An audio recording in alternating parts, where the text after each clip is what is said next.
Some call me Steve, Dad, husband, or friend. Others might call me boss, coach, or mentor. Today, you can call me the Leadership Hacker.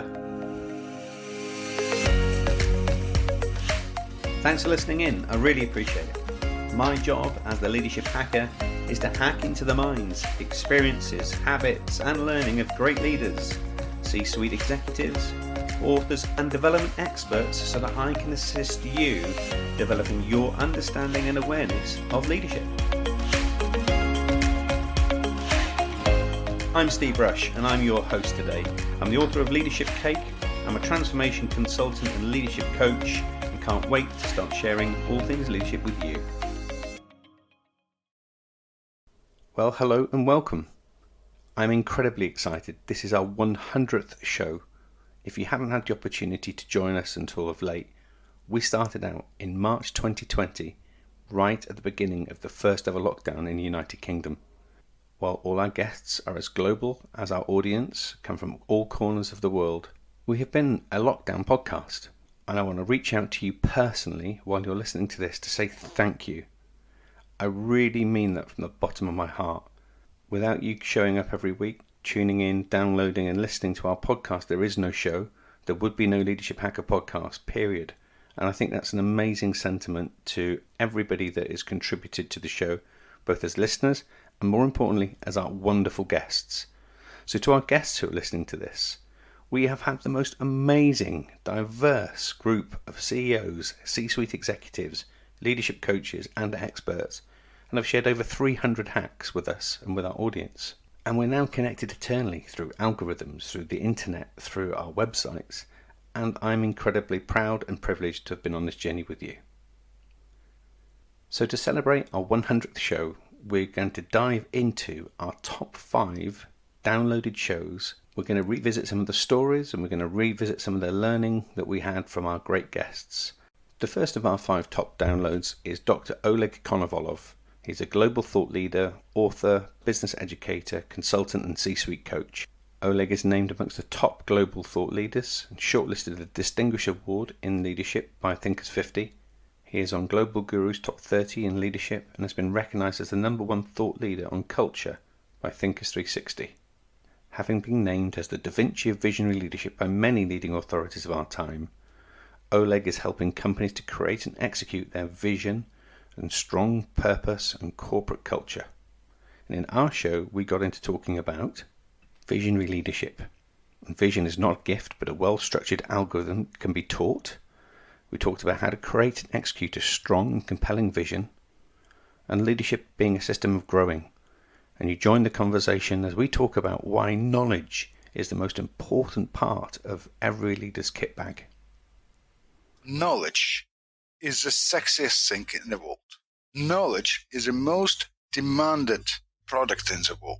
Knowledge is what shifts us into the future. Knowledge is always in demand and is always respectful and always well paid.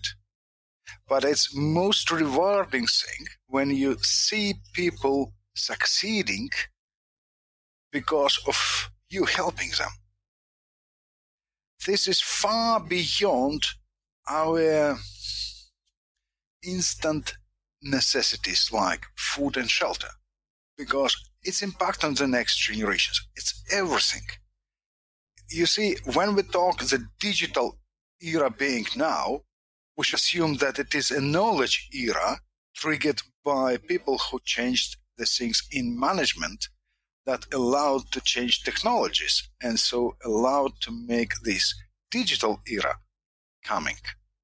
So it is knowledge. And I guess knowledge was what led you to put pen to paper, and your first best-selling book was The Corporate Superpower. And that was around, taking some theory, if you like, but giving it some structure. And having read it myself, it's around that whole theory of how do we give structure to culture. Tell us a little bit about that. It started from very, very curious point.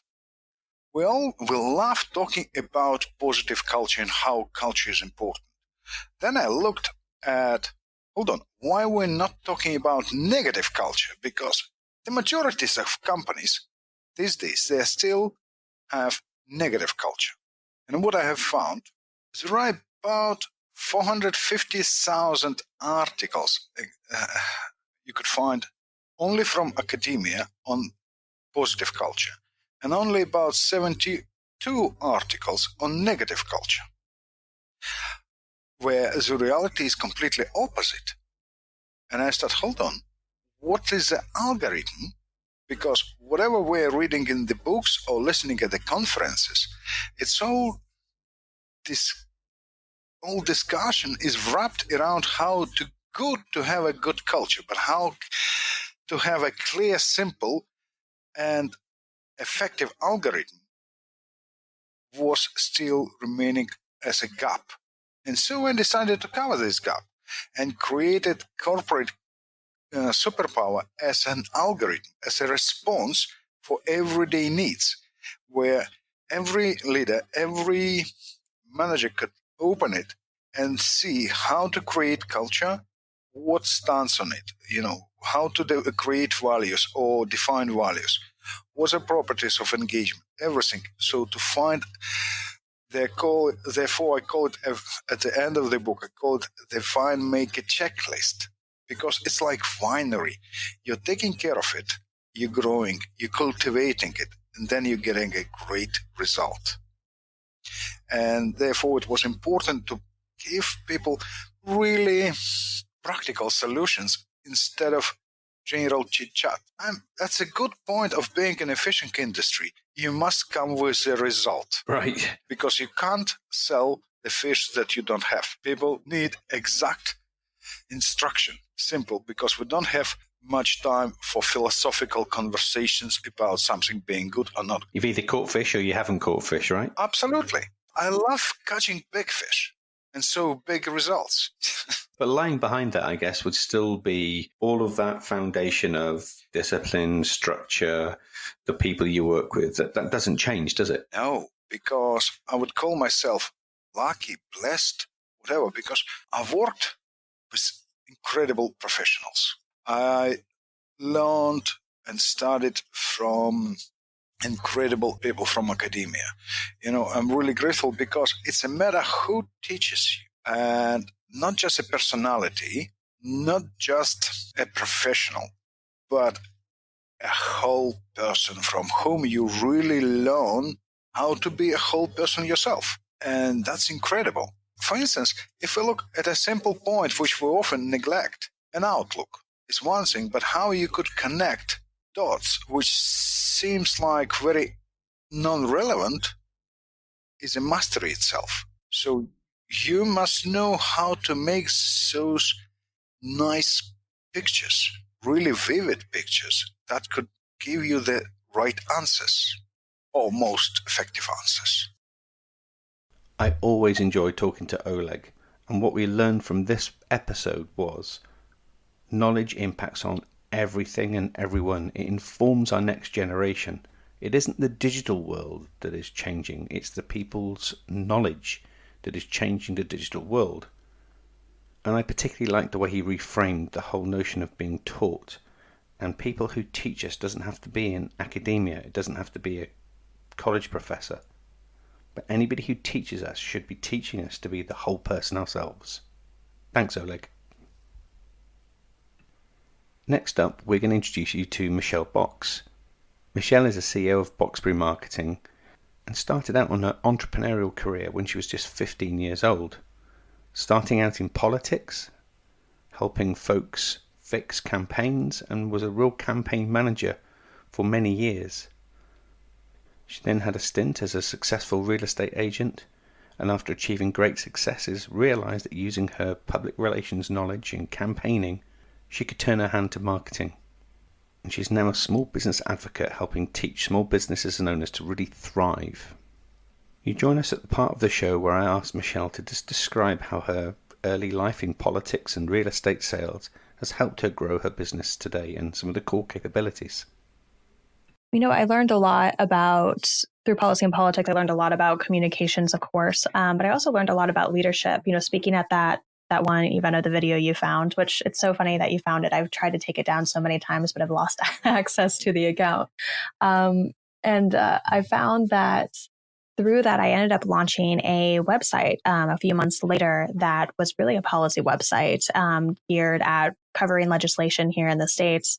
And I recruited a whole bunch of my fellow high school friends to help me with it. And so we would literally read legislation, we would post content every day. And so the website got 10,000 page views monthly. Just organically from us posting this information. And so that was really my introduction into marketing, into leading a team and everything that I do now as a CEO. And it's a super experience. And of course, people get often confused with leadership has something to do with a job title or a career or a salary. But actually, what you've demonstrated is leadership is about just behaviors, and we can have leadership skills and behaviors at any age, right? It's so true. A lot of it is really just jumping in and saying, okay, you know what, I'm going to do my best here, and I'm going to figure it out. I mean, so many of us in life do figure things out as we go along, and so it's better to not wait for that moment of coronation, if you will, and instead just jump in and say, okay, I'm going to do my best here. This is the result we're looking to achieve, and nurture these people in the process. So here we were talking about leadership as a behaviour, not as a thing, not as a job title. And as often we find ourselves just jumping in gives us the experience to find ways of working and nurturing people on the way. We rejoined the conversation when I asked Michelle from her experience of being a young entrepreneur through politics and real estate what her biggest learning in leadership was.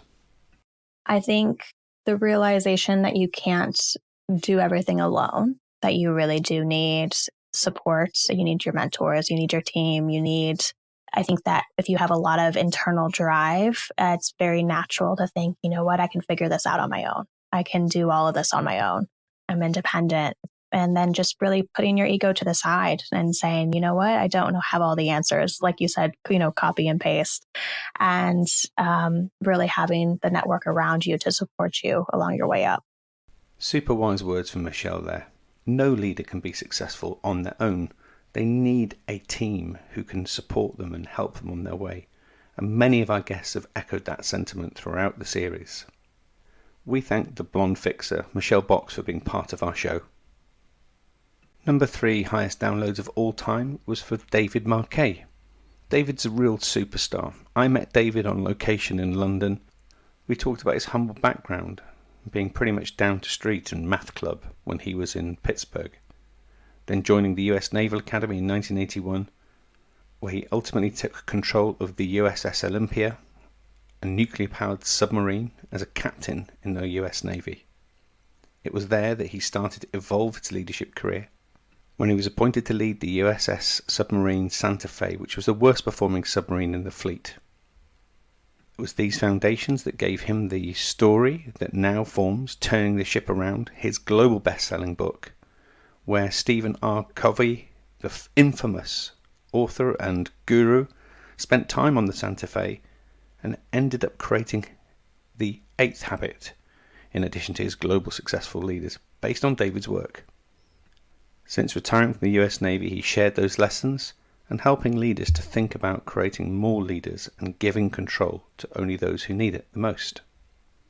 You join us in this show where we were talking around how the language of leaders has changed over time and how the labels we give people have been unhelpful, and how by reframing some of that language and changing our perspectives we can get a greater outcome from our leadership behaviors ourselves. So we have words. The industrial age organization design was this. One group of people will make decisions, and one group of people will execute the decisions made by the first group of people. And we have labels because they all look like humans, but we need to know which tribe you're in. And we call them leaders and followers, or thinkers and doers, or management and workers. And we pay the people by salary or by hourly, and we white collar, blue collar, we wear different uniforms. But there's this whole cultural industry with artifacts and rituals to put us in one of these two groups. And this is one of the things that is subtly embedded in our language and in modern organization design, which is totally unhelpful. Yeah, and you talk about this in your new book, Leadership is Language. Yeah. and you give the types of behaviors colors, don't you? Just tell us a little bit more about that. Yeah. So as an author, you have to create a new term. No one gets credit for just, there's a bunch of great ideas. Aristotle said everything. Let me reiterate them. But so I call them red work and blue work. So the doing work is what we call red work. Red being typically the color of focus and action, and blue work is the color of creativity. And the difference is in red work, I want to narrow my perspective, but in blue work, I want to broaden my perspective. So I'm using my brain in two fundamentally different ways. And the industrial organizations solve the problem by not asking people to change.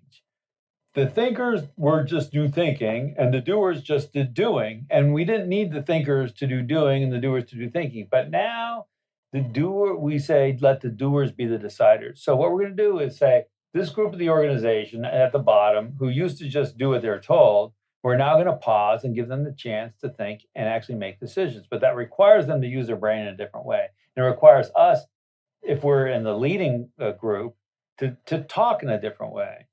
And as leaders, it's our responsibility, isn't it? Because I guess through our language, we'll influence and either help new ideas and creativity, or we'll stifle them. You can only control yourself. So when you say, oh, well, this person doesn't speak up, it's really frustrating working with them. The unhelpful behaviors to go give them a lecture. Oh, can I give you some feedback? I.e., can I get permission to be a jerk? You really need to speak up more. Well, how about this? How about you look inside yourself and you figure out, you know what, the way we're running the meeting, the way I'm asking the questions, if someone comes to me and says, well, I'm not sure about this decision, and I say, well, why would you say that? Again, subtle, but it sends a signal, you're wrong. Justify yourself, not, oh, tell me about that. I'm really interested in that. We really need to know before we go ahead and launch this product if you think we're off track. So what David's describing here is the outdated leadership model that we've all perhaps learned about at some point in our leadership careers, however old or young you may be, doesn't seem to work anymore. It's time to shift perspectives, fall out of love with our own voice, and to listen to our teams. Let the doers be the deciders, is how David described this. In order to harness the eyes, the ears, the minds of our people, our teams, the people we lead and work with, we need to foster a climate of collaboration and experimentation that encourages people to speak up, and when they notice problems that are not working well, to identify them and to get on with testing solutions. We salute you, David, and thank you for being part of our community on the podcast. Once upon a time, in a land not too far away, there is somebody reading a story to somebody else. Wow, the power of story continues to be the most important way of communicating. Well, why is that? Well, it's been the way we've been communicating for millennia. People have been writing on walls and drawing pictures around campfires, around dining room tables, as we've evolved, because stories make the emotional connection. I'm going to introduce you to Andrea Sampson. Andrea not only tells great stories, but is teaching the world how to tell better stories through her TED Talks coaching business, Talk Boutique. Andrea was a former strategist and consultant, spending over 25 years in the marketing and advertising space. And with a natural flair for compelling stories and persuasive content, it wasn't long before Andrea sought after assisting teams and executives in developing their presentations and pitches. Having worked on a side hustle with TEDx Toronto, where she volunteered initially as a speaker coach, worked out that her technique for teaching storytelling could be really powerful. That led her to create Talk Boutique, and is now the founder and CEO. Not only is this the second downloaded episode of all time in our series, it's actually the number one for 2021. So if you've not yet unlocked the power of storytelling with Andrea, now is the time to download that episode. You join us at that part of the show where Andrea was telling us about what she'd learned from her time coaching TED Talks and how she'd evolved the story spine to help unlock great emotional connections with audiences. What I've learned in doing TED Talks and now working with very seasoned professional presenters is that it's really about building a story in 5 steps. And we developed, so my company, Talk Boutique, has developed a process that we call the story spine, which really allows for a speaker to take about, anywhere from 30 seconds to 3 to 4 minutes at the beginning of their talk and set up the premise of a story that will hold the idea. Really interesting. The spine is so important because what it does is it forces us as humans, first of all, to think about the things that create good storytelling, because it starts off with what we call, it starts off with the environment. So if you think of an environment, the environment is your sense of place. Now, most of us, when we're at a cocktail party or meeting up with a friend and we start telling a story, what do? We rush through the environment, first of all, and we rush right into the purpose of the story. But if you take a moment and you step back and you say, okay, let me just set this up for you. So I was walking in the woods the other day. Now, it was a beautiful day. The sun was shining. It was warm, but not hot. You could feel that the day was going to get really hot, but we weren't there yet. And the moisture in the air was activating the pine needles. So I could smell as I was walking that musky scent of pine. And it was just a beautiful morning and it was peaceful. Now, you're all on that walk with me, aren't you? Totally. Yeah, I'm right there. Right. Now, when you do that, what's happening is everybody is leaning in, but what's really happening is their brain has just gone to the place when they were last in the woods, or a meaningful moment when they were in the woods. That smell, the sounds of the birds, the feeling of the sun dappled through the trees. Everybody. Now, if I were to stop the story right there and ask a question around how everybody felt, the likelihood is I've got everybody at the same place in that moment, which is in a peaceful place, in a memory that is enjoyable. And from there, it's almost like I'm a mind reader now, because now I'm controlling how they are feeling and what they're thinking. It's very powerful, isn't it? It's incredibly powerful. That's the power of environment. So once we have the environment, the next thing that we want to do is then say, well, who's there with you? Who are the characters? Now, characters aren't just me and my friend. You can do that. But the thing is, you've robbed the audience of getting to know who you are and who your friend is. So what you want is just a little bit of a backstory. So there's me. This was about 5 years ago. So I was in maybe an emotional place. This was just at the breakup of my marriage. I'm making this up. And my friend, who was a dear friend, who was supporting me through this very emotional time, her name was Shauna. And Shauna was a lovely human. She's still a dear friend of mine. But she's one of those people who's incredibly compassionate and helps people through really difficult times. So here we were on this early morning walk, going through the woods, and we can hear the birds chirping, and I'm at that point in the separation where we are separating stuff, and so it's a difficult moment, and Shauna is helping me to see that I can let go of things that I thought were really important, but the reality is they weren't. Now, again, I just want to stress here, I'm fully making this up. Hey, we go. You may be making this up, but I'm still, ironically, with you because of the compelling use of language. Right. And so listen to that, right? The language I'm using, every piece of language is using rhetoric, really, right? I'm using a combination of metaphor. I'm using emotional words that have meanings that go deeper than just the core idea of that word. I'm also using, in some cases, repetition. So I'm using metaphor all the way through it.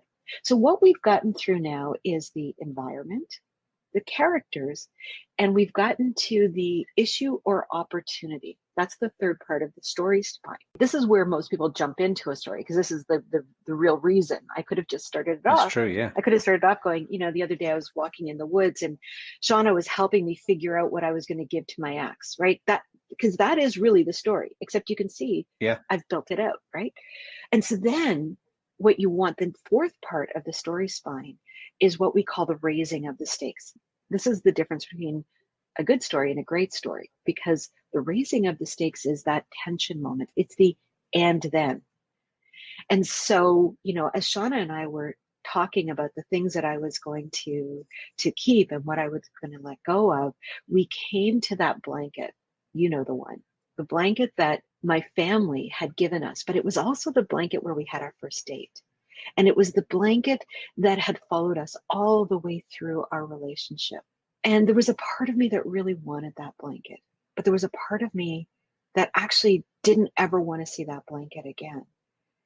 And I was distraught in that moment.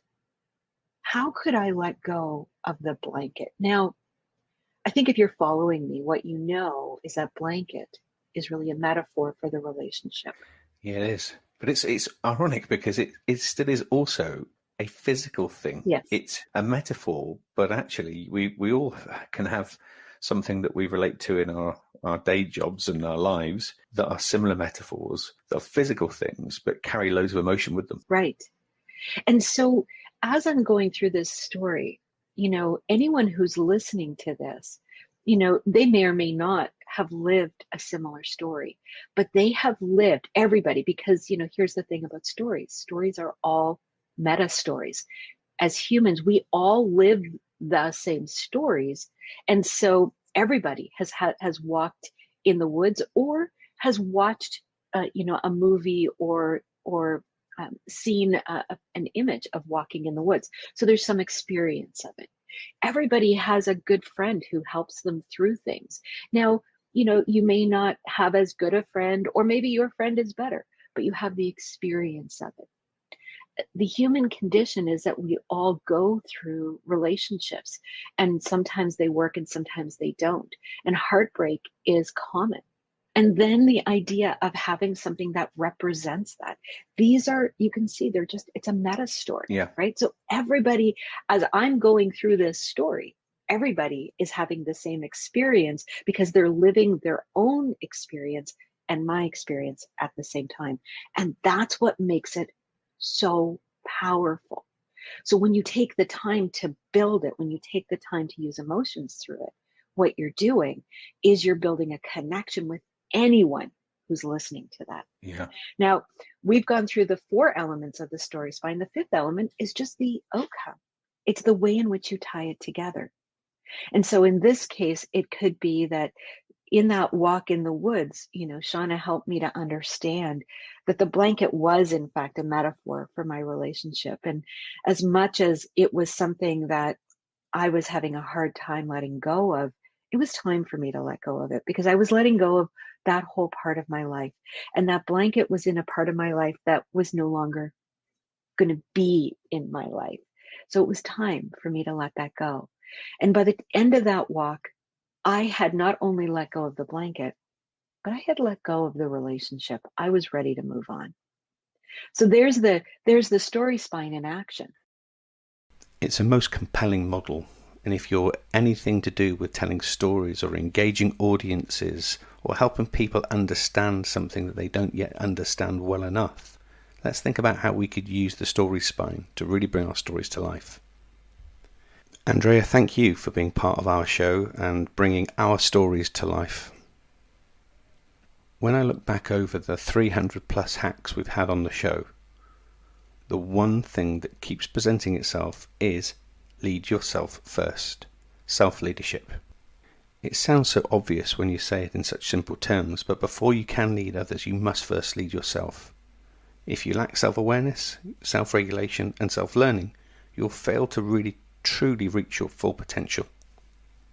And our top downloaded show of all time so far is Self-Leadership with Andrew Bryant. Andrew is a motivational speaker and has become the #1 authority on self-leadership. He's featured on TEDx and wrote the book Self-Leadership, of course. You join our conversation as we explore the notion of what really is self-leadership and why that can help us or hold us back. The concept of self-leadership goes back to the Roman Stoics. It goes back to the Greek philosophers. It goes back to Lao Tzu. Influencing others is strength, but influencing self is true power. So the concept in itself is not original. It's this human reality around that we have some sense of personal power if we take ownership. And so it was very much the ownership of what can you take ownership of? And you can actually take ownership of your thinking. We all have thoughts, but do the thoughts have us or do we have the thoughts? We all have emotions, but are we having the emotions or are the emotions having us? Now, if you've ever been in a fury about something, you know that the emotions had you. If you've ever been really sad about something, you've been gripped by the emotion. You were not in control. But when we go, oh, I'm angry about this. Why am I angry about this? What's driving that anger? What's that really about? Then we take that step back into the observer place, and that gives us choice. And that's the heart of Stephen Covey's work, the 7 Habits of Highly Effective People, was the proactivity between idea and action, that there is a choice point that we have as human beings.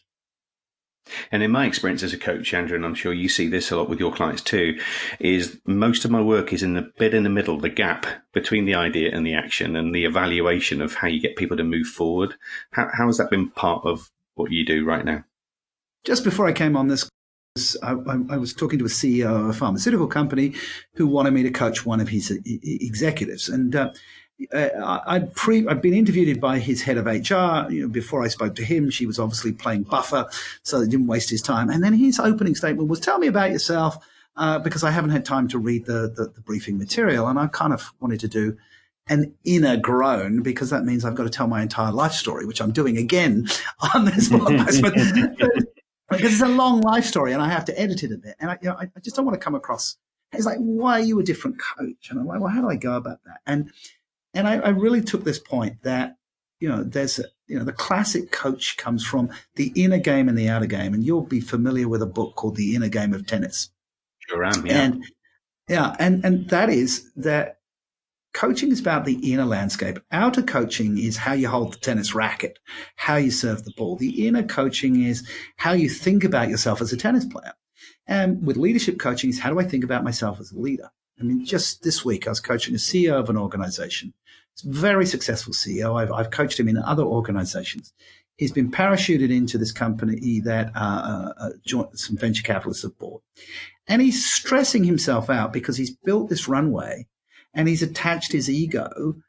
When I say built the runway to, profitability in a certain amount of time and a certain number. And he's attached his ego to that. And if it doesn't work, he's feeling like a failure.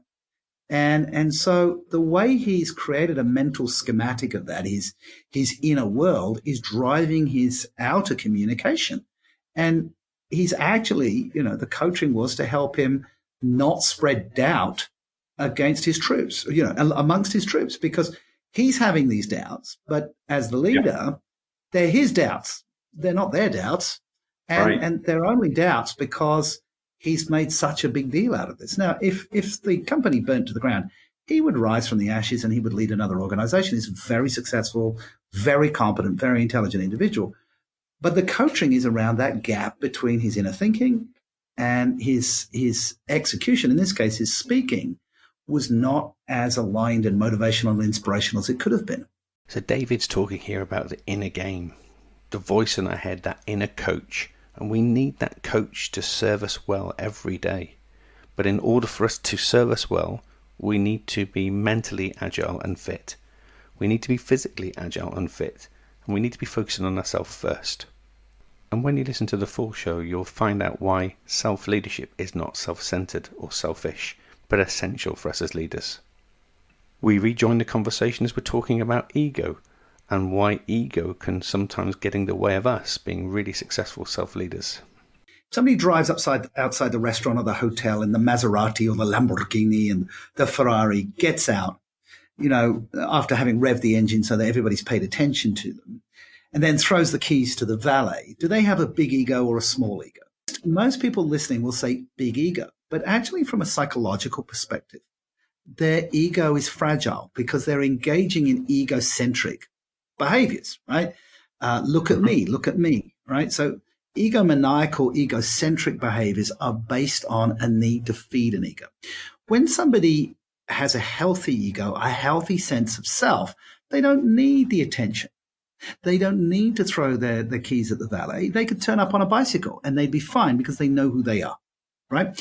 So actually, when you do the work on yourself, you're a better human being to be in relationship with others, right? Like so that. ego actually, and Carl, you talked about ego means just sense of self. Egocentricity is a fragile ego. Look at me, I'm not okay. And, a relationship should always be a gestalt where the whole is greater than the sum of the individual parts. If two broken people meet each other trying to make one complete person, they're codependent. When two people have got their stuff together, they create a relationship that has things over and above themselves. So self-leadership is not selfish because when we have taken care of ourselves, we have all the energy to focus on other people. We can listen. We can help. And the simplest one is a metaphor that precedes me, but I use it as well. And that is if you're on the aeroplane and the oxygen mask does fall from the ceiling, you're supposed to put it over your nose and mouth first before assisting others, because if you don't look after yourself, you're useless to anybody else. The biggest compliment you can do for somebody is to turn up and authentically be yourself. Right? If you're hiding behind some mask or you're playing some game and then manipulating them into whatever bizarre reality you have, then you're really not doing anybody a favor. So it's interesting, isn't it? Ego has been seen as being quite a bad thing, but it's a healthy sense of self. It's egocentricity that is unhelpful, and recognizing that egocentricity will hold us back from engaging and behaving in the true sense of self is an essential part of our leadership behaviors. Andrew was on one of our very early shows in March 2020 as we launched a podcast, but continues to get regular hits through our channels and our media, and therefore goes to show that the message of self-leadership is always going to be relevant. Andrew, I'm incredibly grateful for you taking part in our show and being part of our community and helping us lead ourselves better. Thank you. So we're coming to the end of our time together on our 100th show. It's been an incredible journey, and thank you to our 5 guests for reliving some of those moments from our 100 episodes over the last 2 years. And please remember, we have 95 other guests who bring diversity, stories from across the world, different genres of leading and leadership. So please head over, download the show, and never miss a future episode. And this is a shameless plug.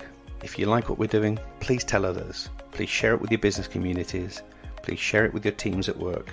And let's help spread the word of leadership and leadership development, so that we can all grow, we can all learn, and we can all develop. Because the irony here is there are no hacks to leadership. There are just great tools, great tips, and great ideas. But if we can shortcut them through our learning and our lessons with you, the quicker we learn, the better our teams perform, and the better our teams grow. And before I sign out, I want to make a special mention to Jermaine Pinto. He's my trusted sidekick and partner in the show. He's been a great support and a great aid as we've developed our 100 episodes together. Thank you, Jermaine. I appreciate you, man. And I'll be super grateful for you to leave us a 5-star review and let us know how you think we can continually grow our Leadership Hacker community. It's the way that we grow, and it's the way that our audiences get to meet our great guests. Thank you for being part of the community. Thank you for being on our journey. And that's me signing out on our 100th show. I'm Steve Rush, and today I have been the Leadership Hacker.